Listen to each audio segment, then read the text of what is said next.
মুহাম্মাদের নাম জপেছিলি বুলবুলি তুই আগে, মুহাম্মাদের নাম জপেছিলি বুলবুলি তুই আগে। তাই কিরে তোর কণ্ঠের গান, তাই কিরে তোর কণ্ঠের গান এমন মধুর লাগে ওরে, এমন মধুর লাগে। ওরে গোলাপ নিরিবিলি নবীর কদম ছুঁয়েছিলি, সেই কদমের খুশবু যে আজ, সেই কদমের খুশবু যে আজ তোর আতরে লাগে ওরে, তোর আতরে লাগে। মুহাম্মাদের নাম জপেছিলি বুলবুলি তুই আগে।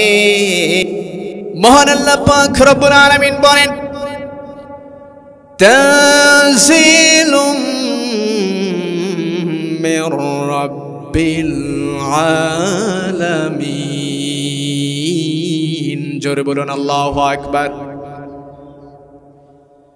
এই যে কোরআনুল কারীম থেকে আমরা আলোচনা শুনবার জন্য এসেছি, যতক্ষণ পর্যন্ত এখানে আলোচনা চলবে, যারাই আলোচনা করবেন, আমরা যারা শ্রোতা হিসাবে কোরআনুল কারীমের প্রেমিক হিসাবে এখানে যারা উপস্থিত হয়েছি, বুঝে থাকলে বলুন দেখি এই মহাপবিত্র কোরআনুল কারীমকে নাজিল করেছেন যিনি, তেনার নামটা কি?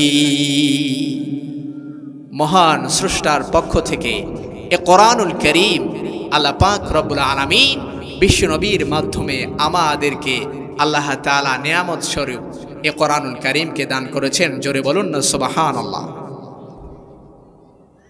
সম্মানিত সুধী, ভালো করে খেয়াল করেন, এখনো পর্যন্ত যারা এই তাফসীরুল কোরআন মাহফিলের প্যান্ডেলের মধ্যে আসতে পারেন নাই, আর আমরা যারা আসতে পেরেছি, আমরা যারা বসেছি, বলুন তো তাদের তুলনায় আমাদের ভাগ্য ভালো না খারাপ?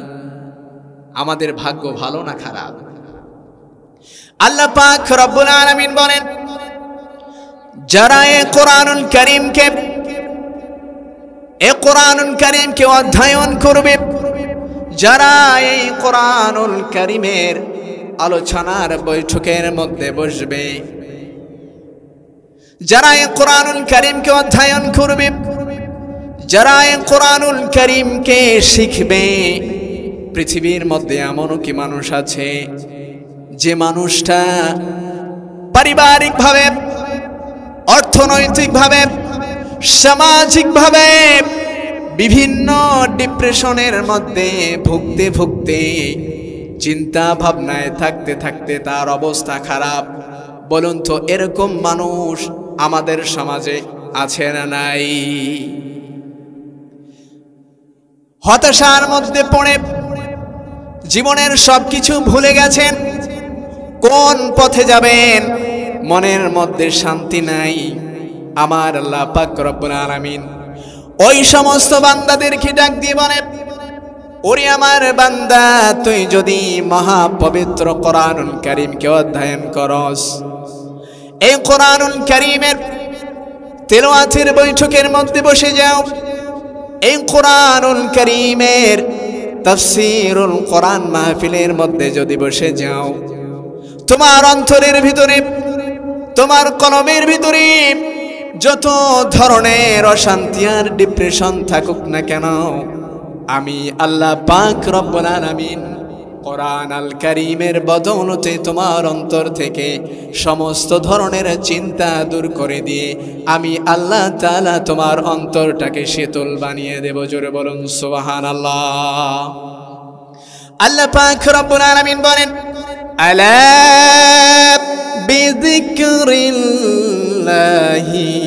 তাতমাইন্নুল কুলুব। জোরে বলুন আল্লাহু আকবার। পৃথিবীর মধ্যে এমন মানুষ আছো কি যারা চিন্তা ভাবনা করতে করতে দিশকুল খুঁজে পাও না, কোন পথে যাবে কোন পথে যাবে না, তোমার জন্য কোন পথটা ভালো কোন পথটা খারাপ, তোমার জন্য কোন রাস্তাটা ভালো কোন রাস্তাটা খারাপ। তুমি ডিপ্রেশনের মধ্যে পড়ে আছো, চিন্তার মধ্যে পড়ে আছো। এখনই যদি ওযু করে নামাজের কাতারে দাঁড়িয়ে যাও, এখনই যদি ওযু করে মহাপবিত্র কোরআনুল কারীমকে নিয়ে বসে যাও, এখনই যদি আপনি এই তাফসীরুল কোরআন মাহফিলের মধ্যে এসে বসে যান, আপনার মাথা থেকে সমস্ত ধরনের চিন্তাগুলোকে উঠিয়ে আমার আল্লাহ তাআলা আপনার অন্তরটাকে শীতল বানিয়ে দেবেন। জোরে বলুন সুবহানাল্লাহ। তাহলে এত সুন্দর একটি পরিবেশ যারা আয়োজন করেছেন, আমাদের ভালোর জন্য আয়োজন করেছেন, আমাদেরকে সঠিক পথে নেবার জন্য একটি ব্যবস্থা করে দিয়েছেন, তারপরেও যদি আমরা এখানে বসতে না পারি, আমাদের চাইতে দুর্ভাগা পৃথিবীর মধ্যে আর একটাও নাই। কথা বলেন ঠিক না বেঠি? সম্মানিত সুধী, সময় সংক্ষিপ্ত হবে।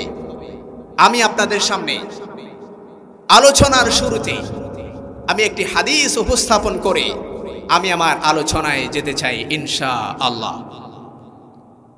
আল্লাহর নবীর সাহাবী হযরত জাবের ইবনে সামুরা রাদিয়াল্লাহু তাআলা আনহু হইতে বর্ণিত, তিনি বলেন, ক্বালা রাআইতু রাসূলুল্লাহি সাল্লাল্লাহু আলাইহি ওয়াসাল্লাম। হযরত জাবের রাদিয়াল্লাহু তাআলা আনহু বলেন, একবার আমি আল্লাহর হাবিব জনাবে মুহাম্মদুর রাসূলুল্লাহ সাল্লাল্লাহু আলাইহি ওয়াসাল্লামের দিকে দৃষ্টিপাত করলাম। সেই সময়টা ছিল ফি লাইলাতিন ইদহিয়ারিন, দিনের বেলায় আমি আল্লাহর হাবিবের চেহারার দিকে দৃষ্টিপাত করি নাই। রাত্রের জ্যোৎস্না রজনীতে আমি আমার হাবিবের দরবারে উপস্থিত হয়ে বিশ্বনবীর দিকে আমি দৃষ্টিপাত করলাম। ওয়া আলাইহি হুল্লাতুন হামরা।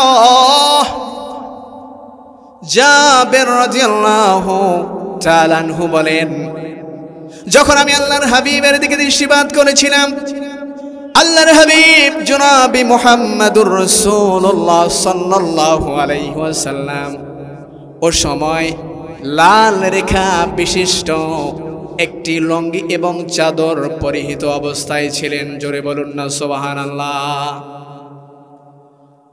সম্মানিত উপস্থিতি, সম্মানিত সুধী, আল্লাহর হাবিব সেজে গুজে ছিলেন না। আল্লাহর হাবিব মুহাম্মদুর রাসূলুল্লাহ সাল্লাল্লাহু আলাইহি ওয়াসাল্লাম বিউটি পার্লার থেকে সুন্দরভাবে এসে জাবেরের সামনে আসেন নাই, বরং বিশ্বনবী মুহাম্মদ সাল্লাল্লাহু আলাইহি ওয়াসাল্লাম লাল রেখা বিশিষ্ট একটি লুঙ্গি এবং চাদর পরিহিত অবস্থায় ছিলেন। এমত অবস্থায় আমি আল্লাহর হাবিবের দিকে দৃষ্টিপাত করলাম। সে রজনীটা ছিল জ্যোৎস্নার রজনী।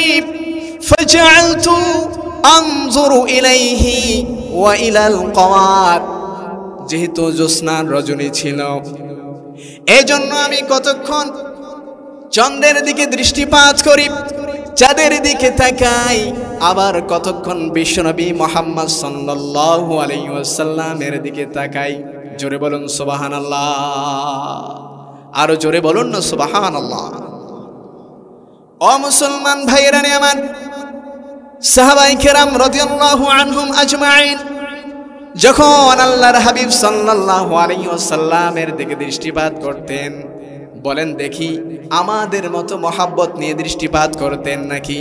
জীবনের সব কিছুর চাইতে বেশি ভালোবেসে যেনার দিকে সাহাবায়ে কেরাম তাকাতেন, জোরে বলুন তেনার নামটা কি? মুহাম্মদ সাল্লাল্লাহু আলাইহি ওয়াসাল্লাম। আমি আল্লাহর হাবিবের দিকে একবার তাকাই, আর একবার চন্দ্রের দিকে তাকাই। তার কারণ হলো আমি আমার নিজের মনটাকে বোঝাতে পারছিলাম না। আমি আমার নিজের মনকে প্রশ্ন করছিলাম, ওরে মন বল দেখি, বল আসমানের যে চন্দ্রটা উদিত হয়েছে কত সুন্দর কিরণ দিয়ে গোটা পৃথিবীর জমিনটাকে আলোকিত করে দিয়েছে, দেখতে কত সুন্দর। বল দেখি আসমানের সেই চন্দ্রটা বেশি সুন্দর নাকি আমার হাবিব মুহাম্মাদুর রাসূলুল্লাহ সাল্লাল্লাহু আলাইহি ওয়াসাল্লামের চেহারা মোবারক বেশি সুন্দর? সুবহানাল্লাহ পড়ে আমি আমার মনকে প্রশ্ন করতে করতে অতঃপর আমার মন আমাকে বলে ডাকলো, ওরে জাবের, একটি দুইটি চন্দ্র নয়, গোটা পৃথিবীর সমস্ত আলোকময় জিনিসগুলোকে যদি একত্রিত করা হয়, সমস্ত তারকা গুলোকে যদি একত্রিত করা হয়, ওরে জাবের জেনে রাখ, শুনে রাখ, শুধুমাত্র আমার নবী মুহাম্মদ সাল্লাল্লাহু আলাইহি ওয়াসাল্লামই সবচেয়ে বেশি সুন্দর হবেন। জোরে বলুন সুবহানাল্লাহ। আমার মন আমাকে বলল, ফালাহু ইনদি আহসানা মিনাল কমার। আমার মন আমাকে বলে উঠল, রে জাবের, শুধুমাত্র সূর্য নয়, পৃথিবীর সমস্ত আলোক উজ্জ্বল থেকে আমার হাবিব মুহাম্মদ সাল্লাল্লাহু আলাইহি ওয়াসাল্লাম দেখতে বড়ই সুন্দর এবং বড়ই উজ্জ্বল। জোরে বলুন না সুবহানাল্লাহ। ও মুসলমান ভাইরানে আমার, এজন্য আমি বলি, আমার নবী নূরের নবী, দেখলে তোরা পাগল হবি। ঠিক কিনা বলেন? আমার নবী নূরের নবী, দেখলে তোরা পাগল হবি। দেখলে একবার ওই চেহারা, দেখলে একবার ওই চেহারা, তাকে বলে জান্নাতি আমার শয়নে নবীজি, স্বপনে নবীজি, নবী আছে হৃদয় জুড়ে। ঠিক না বেঠি? আমার ভিতর বাহির অন্তরে অন্তরে আছে নবী হৃদয় জুড়ে। যেমনই ছিল আবু বকর, তেমনই ছিল হযরত ওমর, তাদের পথে চলবো মোরা। আমরা চলতে চাই কি চাই না? আমরা আবু বকর এবং ওমরের পথে চলতে চাই কি চাই না? জোরে বলতে হবে, চলতে চাই কি চাই না? তাদের পথে চলবো মোরা, হব সকলে জান্নাতি আমার শয়নে নবীজি, স্বপনে নবীজি, নবী আছে হৃদয় জুড়ে। যেমনই ছিল হযরত সুমাইয়া, নবীর প্রেমে আশেক ছিল, হাসি মুখে নিজের জীবন দিল। ঠিক না বেঠি? সুমাইয়া নবীর প্রেমে আশেক ছিল, হাসি মুখে নিজের জীবন দিল। তাদের পথে চলবো মোরা। জোরে বলেন, তাদের পথে চলবো মোরা। সবাই বলতে হবে, তাদের পথে চলবো মোরা, হব সকলে জান্নাতি আমার শয়নে নবীজি, স্বপনে নবীজি, নবী আছে হৃদয় জুড়ে। আমার ভিতর বাহির অন্তরে অন্তরে আছে নবীর হৃদয় জুড়ে। আমার নবী নূরের নবী, দেখলে তোরা পাগল হবি, দেখলে একবার ওই চেহারা, জোরে বলেন সবাই, দেখলে একবার ওই চেহারা, তাকে বলে জান্নাতি। আমার শয়নে নবীজি, স্বপনে নবীজি, নবী আছে হৃদয় জুড়ে। জোরে বলুন আল্লাহু আকবার। আমরা আমাদের রসুলকে ভালোবাসতে চাই কি চাই না? সে রসুলকে স্বপ্নে যুগে আমরা দেখতে চাই কি চাই না? সম্মানিত সুধী, আমি আপনাদের সামনে মহাপবিত্র কোরআনুল কারীমের সূরাতুল হুজুরাতের 4 নম্বর আয়াতে কারিমা তিলাওয়াত করেছি। আল্লাহ পাক রব্বুল আলামিন বলেন, ইন্নাল্লাযীনা ইউনাদুনাকা মিন ওয়ারাইল হুজুরাত আকসারুহুম লা ইয়াকিলুন। জোরে বলুন আল্লাহু আকবার। আরো জোরে বলেন আল্লাহু আকবার। ও মুসলমান ভাইয়েরা আমার, ঢুকিয়ে নেন। আমরা যেভাবে আমার রাসূল মুহাম্মদ সাল্লাল্লাহু আলাইহি ওয়াসাল্লামকে ভালোবাসি, মূলত এভাবে ভালোবাসা আল্লাহ পাক রব্বুল আলামিন আমাদেরকে শিখিয়েছেন, নাকি ভালোবাসার আরো অন্য স্তর আছে না নাই? আল্লাহ পাক রব্বুল আলামিন বলেন, ইন্না নিশ্চয় আল্লাযীনা যারা ইউনাদুনাকা আমার নবী মুহাম্মদ সাল্লাল্লাহু আলাইহি ওয়াসাল্লামকে ডাক দেয়, যারা আমার নবী মুহাম্মদুর রাসূলুল্লাহ সাল্লাল্লাহু আলাইহি ওয়াসাল্লামকে ডাক দেয় মিন ওয়ারাইল হুজরাত, হুজরাখানার পিছন থেকে, অর্থাৎ আমার নবী মুহাম্মদ সাল্লাল্লাহু আলাইহি ওয়াসাল্লামের অবস্থানের পিছন থেকে, অথবা বিশ্বনবী সাল্লাল্লাহু আলাইহি ওয়াসাল্লাম যখন তেনার কক্ষের মধ্যে অবস্থান করেন, রেস্ট নেন। হুজরাত শব্দটি আরবি শব্দ, যার অর্থ হলো 4 দেয়াল বিশিষ্ট কক্ষ, অর্থাৎ রুম বা ঘর। যখন আমার নবী মুহাম্মদ সাল্লাল্লাহু আলাইহি ওয়াসাল্লাম ঘরের মধ্যে রেস্ট করেন, যখন তিনি তেনার কক্ষে অবস্থান করেন, যারা আমার নবী মুহাম্মদ সাল্লাল্লাহু আলাইহি ওয়াসাল্লামকে তেনার অবস্থানের কথা চিন্তা না করে, তেনার সম্মানের কথা চিন্তা না করে, তেনার ক্ষমতার কথা চিন্তা না করে, পারিপার্শ্বিক নবুয়ত রিসালাতের কথা চিন্তা না করে, আমার নবী মুহাম্মদ সাল্লাল্লাহু আলাইহি ওয়াসাল্লামকে যারা অসম্মানিত করবার জন্য, বিশ্বনবীকে বিচলিত করবার জন্য, আল্লাহর নবী সাল্লাল্লাহু আলাইহি ওয়াসাল্লামের শান ও মান মর্যাদাকে মানুষের সামনে তুচ্ছ করে দেখাবার জন্য যারা আমার নবী মুহাম্মদ সাল্লাল্লাহু আলাইহি ওয়াসাল্লামকে পিছন থেকে ডাক দেয়, ওয়া আকসারুহুম লা ইয়াকিলুন।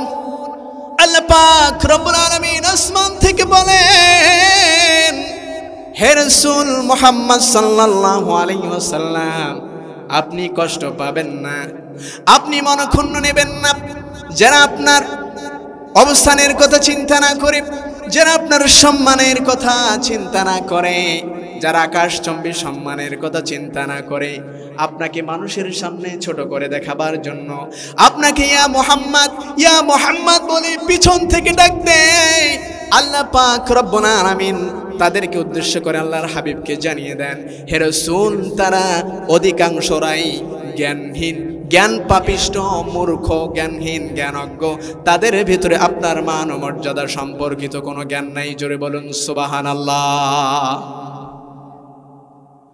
ও মুসলমান ভাইরা আমার, ভালো করে বুঝে নেবার চেষ্টা করবেন।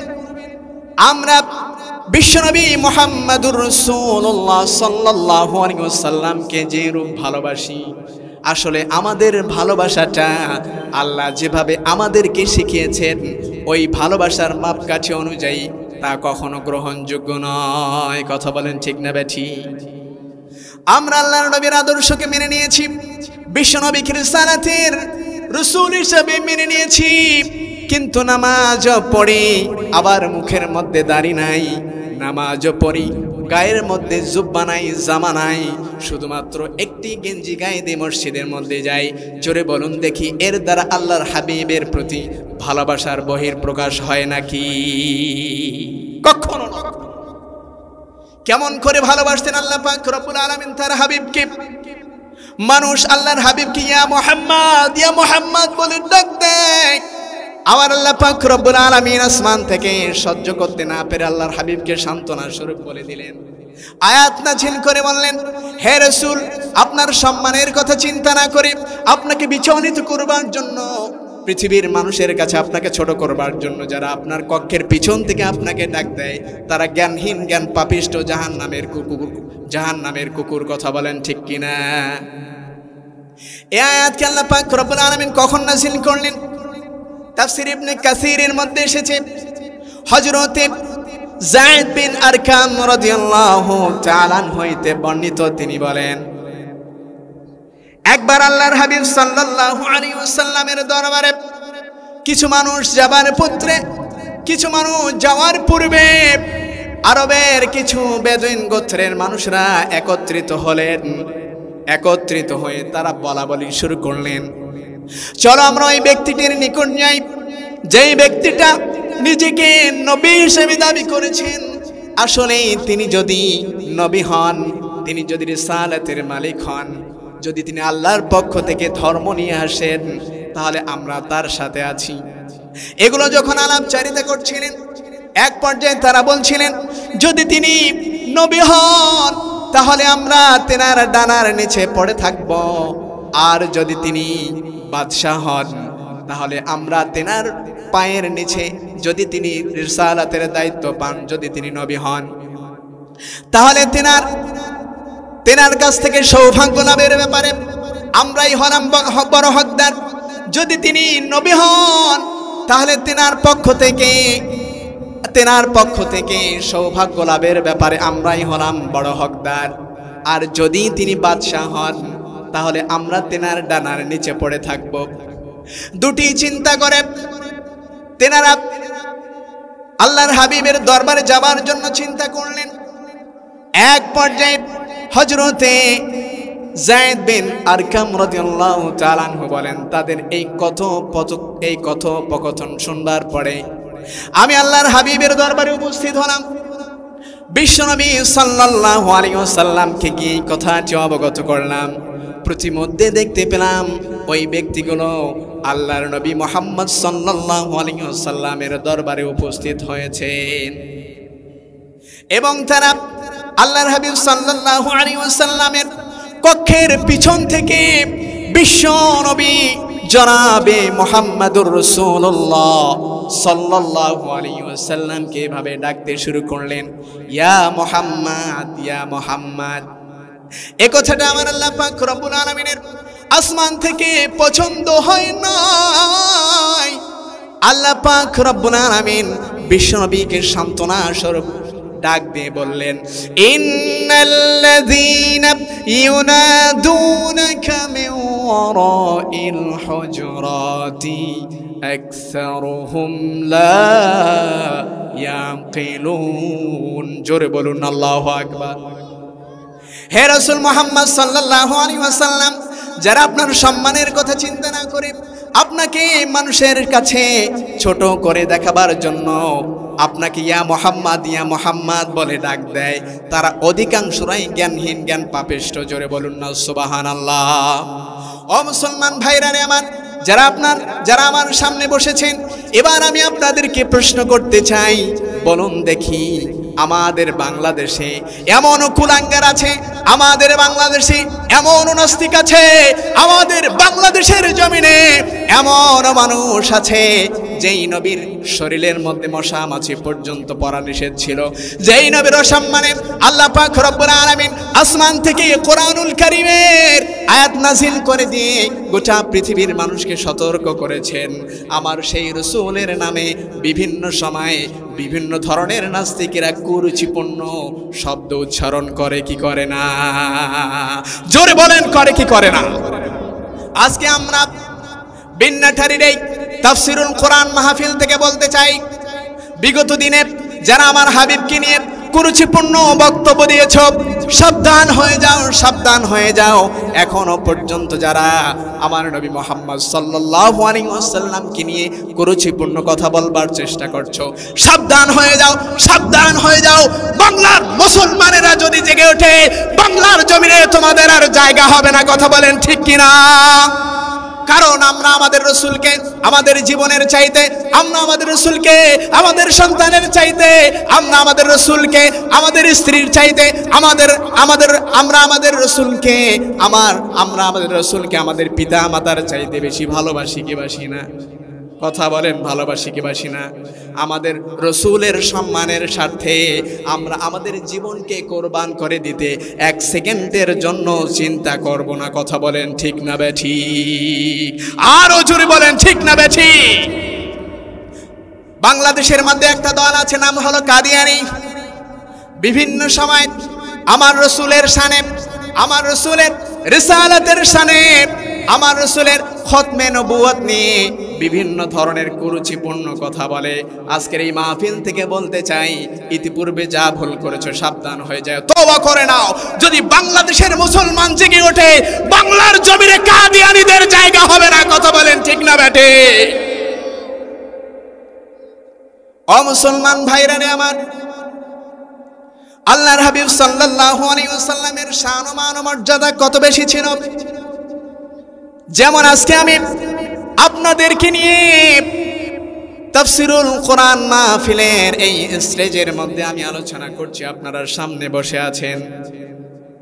বিশ্বনবী মুহাম্মদ সাল্লাল্লাহু আলাইহি ওয়াসাল্লাম সাহাবায়ে কেরামকে নিয়ে মসজিদে নববীর ভিতরে আল্লাহর হাবিব সাল্লাল্লাহু আলাইহি ওয়াসাল্লাম সাহাবায়ে কেরামকে নিয়ে এরকম কোরআনের তাফসীর করছেন, দ্বীন ইসলামের কথা বলছেন।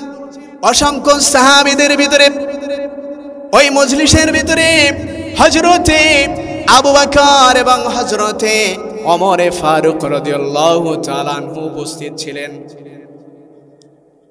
ও মুসলমান ভাইরা রে আমার, কান লাগান, ভালো করে বুঝে নেন আল্লাহর হাবিবের শান ও মান কতটা বেশি, আল্লাহর হাবিবের সম্মান আমার আল্লাহ পাক রব্বুল আলামিনের কাছে কতটা বেশি ছিল। স্রষ্টার পরে যার সম্মান, জোরে বলুন তিনি কে? মুহাম্মদ সাল্লাল্লাহু আলাইহি ওয়াসাল্লাম। বিশ্বনবী আমার কথা বলছেন, দুজন সাহাবী একে অপরের সঙ্গে কথা বলতে বলতে এক পর্যায়ে তাদের কথার আওয়াজটা একটু বেশি হয়ে গেছে। আমার নবী সাল্লাল্লাহু আলাইহি ওয়াসাল্লাম কথা বলতে কষ্ট পাচ্ছেন, নবী আমার বিচলিত হচ্ছেন, নবী আমার কথা বলতে পারছেন না। সাহাবীদের কথার আওয়াজ বেড়ে গিয়েছে, আমার হাবিব মুহাম্মদ সাল্লাল্লাহু আলাইহি ওয়াসাল্লামের কথার আওয়াজ নিচু হয়েছে। আল্লাহ পাক রব্বুল আলামিন আসমান থেকে সহ্য করতে পারলেন না, মহাপবিত্র কোরআনুল কারীমের আয়াত নাযিল করে দিয়ে সাহাবায়ে কেরামকে সাবধান করে দিয়ে আল্লাহ পাক রব্বুল আলামিন বলেন, লা তারফাউ আসওয়াতাকুম ফাওকা সাওতিন নাবিয়্যি ওয়ালা তাজহারু লাহু بالقول كجهر بعضكم لبعض أن تحبط أعمالكم وأنتم لا تشعرون। জোরে বলুন আল্লাহু আকবার। আল্লাহ পাক রব্বুল আলামিন কোরআনুল কারীমের আয়াত নাযিল করে দিয়ে সাহাবায়ে কেরামকে উদ্দেশ্য করে বিশ্বনবীকে জানিয়ে দিলেন, হে রাসূল মুহাম্মদ সাল্লাল্লাহু আলাইহি ওয়াসাল্লাম, আপনি আপনার ঈমানদার সহচরদেরকে জানিয়ে দেন, লা তারফাউ আসওয়াতাকুম ফাওকা সাওতিন নবী, তাদেরকে আপনি বলে দেন আপনার আওয়াজের চাইতে, অর্থাৎ বিশ্বনবীর আওয়াজের চাইতে আপনার সহচর সাহাবায়ে কেরামের আওয়াজ যেন বড় না হয়। আপনার আওয়াজের চাইতে আপনার সাহাবায়ে কেরামের কথার আওয়াজ যেন বড় না হয়। কেমন? কাজাহারি বাদিকুম লিবাদিন, যেমনি ভাবে তারা একে অপরের সঙ্গে কথা বলবার সময় যেভাবে কথা বলে, অর্থাৎ মানুষ একজন মানুষের সঙ্গে কথা বলবার সময় যেভাবে কথা বলে, আপনার সাহাবীরা একে অপরের সঙ্গে কথা বলবার সময় যেভাবে কথা বলে এরূপটা যেন আপনার সামনে তারা না করে। আর যদি এহেন বেয়াদবি প্রমাণিত হয়, আনতা হাবাতা আমালুকুম, আল্লাহ পাক রব্বুল আলামিন আসমান থেকে ফরমান নাযিল করে দিয়ে গোটা পৃথিবীর মানুষকে জানাইয়া দিলেন, গোটা পৃথিবীর মানুষকে বলে দিলেন, যারা আমার নবীর শানে বেয়াদবি করো, যারা আমার নবীর শানে কুরুচিপূর্ণ কথা বলো, নামাজ পড়বার পরেও নবীর শানে যারা বেয়াদবি করে তাদের বিরুদ্ধাচরণ করবার জন্য রাস্তার মধ্যে বের হও না, তাদের বিরুদ্ধাচরণ করবার জন্য মিছিল এবং মিটিং এর মধ্যে তোমরা যাও না, মসজিদের মধ্যে ঘরের মধ্যে বসে বসে বলো আল্লাহর হাবিবের সম্মান তো আল্লাহ দিয়েছেন, আল্লাহ হেফাজত করবেন, আমরা রাস্তার মধ্যে যাবার দরকার কি? এরকম মানুষ বলুন দেখি বাংলার জমিনে আছে না নাই? নামাজও পড়ে, নামাজ পড়তে পড়তে কপালের মধ্যে দাগ পড়ে গেছে, কিন্তু আমার নবী সাল্লাল্লাহু আলাইহি ওয়াসাল্লামের শানে যখন মানুষ নাস্তিকরা যখন বেয়াদবি করে, বিভিন্ন ধরনের কটূক্তিমূলক কাচন তৈরি করে আল্লাহর হাবিবের শানে, ফেসবুকের মধ্যে তারা লেখালেখি, ফেসবুকের মধ্যে তারা বিরুদ্ধাচরণ করে লেখালেখি করে, যখন কিছু মুসলমান জীবন দেবার জন্য আল্লাহর হাবিবের সম্মানার্থে বের হয়, আবার কিছু মুসল্লি মসজিদের মধ্যে নামাজ পড়বার পরেও বলে কেন, কি দরকার আছে এই রাস্তাঘাটটা বন্ধ করে মানুষকে কষ্ট দেবার কথা? বলেন ঠিক কিনা? আরো জোরে বলেন ঠিক না বেঠিক? আমি বলতে চাই, যারা আল্লাহর হাবিব সাল্লাল্লাহু আলাইহি ওয়াসাল্লামের শানে বেয়াদবি করবার পরে ঘরের মধ্যে, তার প্রমাণ হলো আনতাহবাতা আমালুকুম।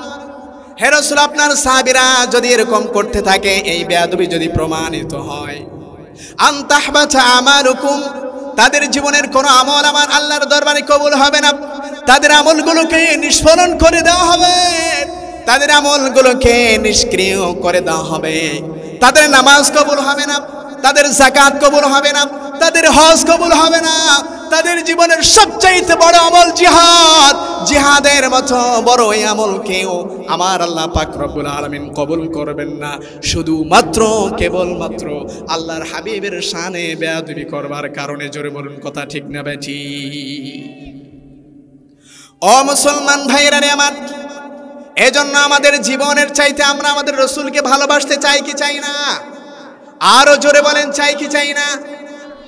পৃথিবীর মধ্যে একজন ব্যক্তি ছিলেন যিনি গোটা পৃথিবীর মানুষের জন্য অনুসরণ এবং অনুকরণীয়, যিনার সকাল থেকে শুরু করে ফজর পর্যন্ত 24 ঘন্টার লাইফ স্টোরি আমাদের জন্য অনুসরণ এবং অনুকরণীয়। জোরে বলুন না সেই ব্যক্তিটির নাম কি? জোরে বলেন সেই ব্যক্তির নাম কি?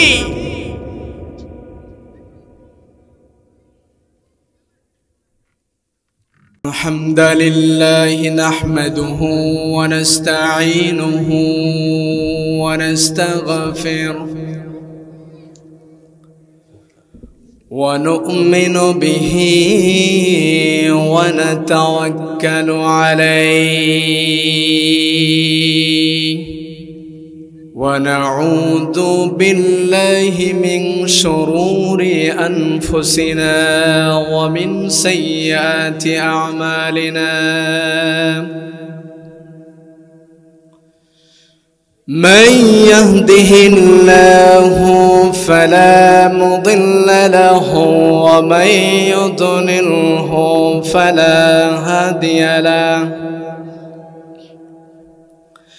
ونشهد أن لا إله إلا الله وحده لا شريك له ونشهد أن سيدنا وسندنا وحبيبنا وحبيب طبيبنا وأولانا ومولانا محمدا عبده ورسوله الذي أرسله بالحق بشيرا ونذيرا وداعيا إلى الله بإذنه وسراجا وقمرا منيرا. أما بعد فقد قال الله تعالى في كلامه المجيد والفرقانه الحميد: أعوذ بالله من الشيطان الرجيم.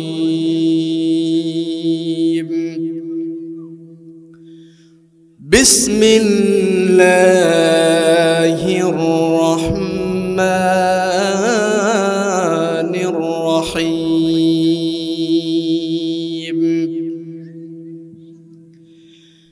إن الذين ينادونك من وراء الحجرات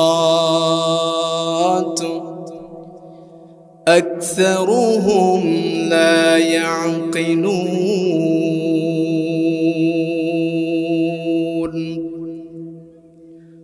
صدق الله العظيم. وقال رسول الله صلى الله عليه وسلم عن جابر بن سمرة رضي الله تعالى عنه قال: رأيت رسول الله صلى الله عليه وسلم في ليلة إضحيان وعليه حلة حمراء، فجعلت أنظر إليه وإلى القمر فلهو عندي أحسن من القمر. وقال تعالى في شان حبيبه آمرا ومخبرا: إن الله وملائكته يصلون على النبي يا أيها الذين آمنوا صلوا عليه وسلموا تسليما. মন আমার কাঁদে রে, দিল আমার কাঁদে রে, যেতে সোনার মদিনায়।